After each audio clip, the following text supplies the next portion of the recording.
नमस्कार मित्रांनो, आजच्या व्हिडिओमध्ये आपण बघणार आहोत की आयुष्यमान कार्ड कसं बनवायचं आणि कसं तुम्ही 5 लाखापर्यंत फ्री ट्रीटमेंट मिळवू शकता। जर तुमच्याकडे अजून आयुष्यमान कार्ड नसेल तर हा व्हिडिओ शेवटपर्यंत नक्की पहा, कारण मी complete process step by step दाखवणार आहे। त्याआधी मित्रांनो, तुम्ही चॅनलवर नवीन असाल तर चॅनलला सबस्क्राईब करा, कारण अशाच व्हिडिओ मी तुमच्यासाठी घेऊन येत असतो। चला तर मित्रांनो, स्टेप बाय स्टेप प्रोसेस पाहूया। तर सर्वात आधी समजून घेऊया की आयुष्यमान कार्ड म्हणजे काय। तर मित्रांनो, आयुष्यमान भारत ही गव्हर्नमेंट स्कीम आहे, ज्यामध्ये इलिजिबल लोकांना 5 लाखापर्यंत फ्री ट्रीटमेंट मिळते। यामध्ये हॉस्पिटल ॲडमिशन, सर्जरी आणि बरेच मेडिकल एक्सपेन्सेस कव्हर होतात आणि ही स्कीम फक्त गव्हर्नमेंट अप्रूव्ड हॉस्पिटलमध्ये व्हॅलिड आहे। आता आपण बघूया कोण इलिजिबल म्हणजेच पात्र आहे। तर मित्रांनो, सांगू इच्छितो की सर्वांना आयुष्यमान कार्ड मिळत नाही। जर तुमचं नाव SECC लिस्टमध्ये असेल किंवा तुमच्याकडे रेशन कार्ड असेल किंवा तुम्ही BPL कॅटेगरीमध्ये येत असाल तर तुम्ही इलिजिबल असू शकता। आता बघूया की डॉक्युमेंट्स कोणते लागतात। तर सर्वप्रथम आपल्याकडे आधार कार्ड, रेशन कार्ड म्हणजे शिधापत्रिका, मोबाईल नंबर आणि ॲड्रेस प्रूफ असणं गरजेचं आहे। तर मित्रांनो, आता आपण आयुष्यमान कार्ड ॲप्लाय कसं करायचं ते पाहूया। त्यासाठी सर्वप्रथम तुम्हाला कोणत्याही ब्राउझरवर जाऊन गुगलवरती सर्च करायचा आहे PMJAY बेनिफिशरी।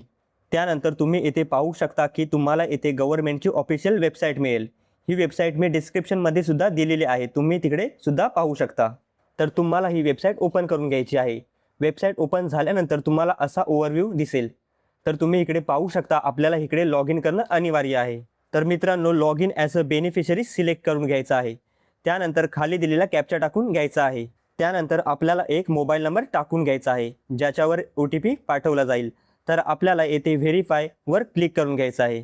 त्यानंतर मित्रांनो, तुम्हाला मिळालेला OTP टाकून घ्यायचा आहे आणि लॉग इन बटनवरती क्लिक करायचं आहे। त्यानंतर तुमच्यासमोर हे असं पेज ओपन होईल। त्यामध्ये सर्वप्रथम स्कीम ह्या ऑप्शनमध्ये PMJAY सिलेक्ट करून घ्यायचं आहे। त्यानंतर पुढे स्टेट म्हणजेच राज्य सिलेक्ट करून घ्यायचं आहे। त्यानंतर सब स्कीममध्ये तुम्हाला पुन्हा PMJAY असं सिलेक्ट करून घ्यायचं आहे। त्यानंतर तुमचा जिल्हा सिलेक्ट करून घ्यायचा आहे। त्यानंतर पुढे येथे तुम्ही पाहू शकता की सर्च बायमध्ये आपल्याला 2 ऑप्शन्स मिळतात। पहिला आहे आधार नंबर आणि दुसरा आहे फॅमिली ID, जसं की रेशन कार्ड ID। तर तुम्हाला येथे आधार नंबर हा ऑप्शन सिलेक्ट करून घ्यायचा आहे। तर मी सुद्धा येथे आधार नंबर सिलेक्ट करून घेतो आहे। त्यानंतर मित्रांनो, तुम्हाला येथे आधार कार्ड नंबर विचारला जाईल। तुम्हाला येथे कुटुंब प्रमुख किंवा कुटुंबातील कोणत्याही व्यक्तीचा आधार नंबर टाकून घ्यायचा आहे आणि येथे सर्च बटनवरती क्लिक करायचं आहे। त्यानंतर पुढे आपल्यासमोर दुसरं पेज ओपन होईल।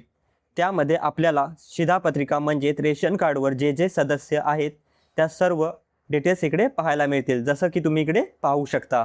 तर मित्रांनो, ज्या सदस्याचा आयुष्यमान कार्ड आधीच अप्लाय केलेला आहे त्याच्या नावासमोर कार्ड स्टेटसमध्ये अप्रूव्ह आणि ॲक्शनमध्ये डाउनलोडसाठीचा ऑप्शन आहे आणि ज्या सदस्याचं कार्ड अप्लाय केलं गेलं नाही आहे त्यासमोर नॉट जनरेटेड आणि ॲक्शनमध्ये eKYC दिसून येईल। तर तुम्हाला ज्या सदस्याचं आयुष्यमान कार्ड काढायचं असेल आणि याआधी अप्लाय केलं नसेल तर तुम्हाला eKYC असं ऑप्शन दिसेल, त्यावरती क्लिक करायचं आहे। क्लिक केल्यानंतर पुढे तुम्हाला ऑथेंटिकेट युअर सेल्फ युसिंग आधार नंबरची एक विंडो दिसेल। त्यामध्ये तुम्हाला आधार कार्ड नंबर दिसेल, त्याच्यासमोर तुम्हाला व्हेरीफाय दिसेल, त्यावर क्लिक करायचं आहे। क्लिक केल्यानंतर तुमच्यासमोर डिक्लेरेशनचा पेज ओपन होईल। त्यामध्ये yes I wish to create link ह्या ऑप्शनवरती चेक करून अलाउ बटनवरती क्लिक करायचं आहे। त्यानंतर पुन्हा तुमच्यासमोर दुसरी विंडो येईल। त्यामध्ये authentication mode Aadhaar OTP select असेल, कारण आपण आधार नंबरने प्रोसेस केली आहे। त्यानंतर तुम्हाला आधार रजिस्टर नंबरवर आणि बेनिफिशरी मोबाईल OTP म्हणजेच आपण log in as a beneficiary ज्या नंबरने लॉग इन केलं होतं त्या नंबरवर OTP पाठवला जाईल। ते दोन्ही OTP आपल्याला येथे टाकून घ्यायचे आहेत। त्यानंतर ऑथेंटिकेट या बटनवरती क्लिक करायचं आहे। त्यानंतर पुढे तुमच्यासमोर दुसरं पेज ओपन होईल।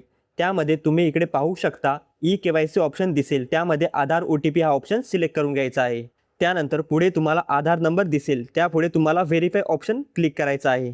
त्यानंतर पुन्हा तुम्हाला डिक्लेरेशन ॲक्सेप्ट करून अलाउ बटनवरती क्लिक करायचं आहे। त्यानंतर तुम्ही येथे पाहू शकता की तुम्हाला OTP पाठवला जाईल, तो बेनिफिशरी आधार OTP आणि बेनिफिशरी मोबाईल OTP येथे टाकून घ्यायचा आहे। त्यानंतर पुढे तुम्हाला येथे ॲडिशनल इन्फॉर्मेशनमध्ये तुम्हाला फोटो कॅप्चर करून घ्यायचा आहे। त्यानंतर पुढे येथे तुम्हाला डू यू हॅव मोबाईल असं म्हटलं आहे, तर इथे आपल्याला यस नाही तर नो सिलेक्ट करून घ्यायचं आहे। तर मित्रांनो, मी इकडे यस सिलेक्ट करून घेतो आहे, त्यामुळे मी इकडे मोबाईल नंबर टाकून घेत आहे। त्यानंतर त्याचप्रमाणे त्या सदस्याचा birth year relation with family head आपोआप भरलेला दिसेल. त्यानंतर पुढे तुम्हाला पिनकोड टाकून घ्यायचा आहे. त्यानंतर पुढे तुम्हाला डिस्ट्रिक्ट म्हणजेच जिल्हा सिलेक्ट करायचा आहे. त्यानंतर पुढे रुरल किंवा अर्बन म्हणजेच ग्रामीण किंवा शहरी भागातून ते सिलेक्ट करून घ्यायचं आहे.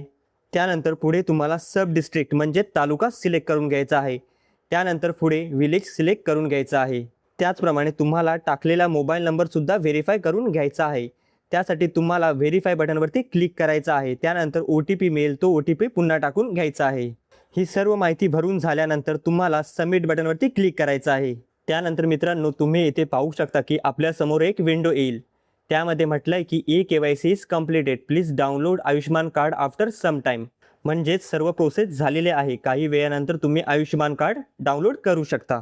तर मित्रांनो, यानंतर आयुष्यमान कार्ड कसं डाउनलोड करायचं हे मी तुम्हाला दाखवतो आहे. तर आपल्याला पुन्हा येथे होमपेजवर जाऊन स्कीम, स्टेट, सब स्कीम, डिस्ट्रिक्ट या सर्व गोष्टी सिलेक्ट करून घ्यायच्या आहेत आणि आधार नंबर व कॅप्चा टाकून सर्च करायचं आहे. त्यानंतर तुम्ही इकडे पाहू शकता, जसं मी सुरुवातीला सांगितलं तसं डाउनलोड ऑप्शन दिसत आहे.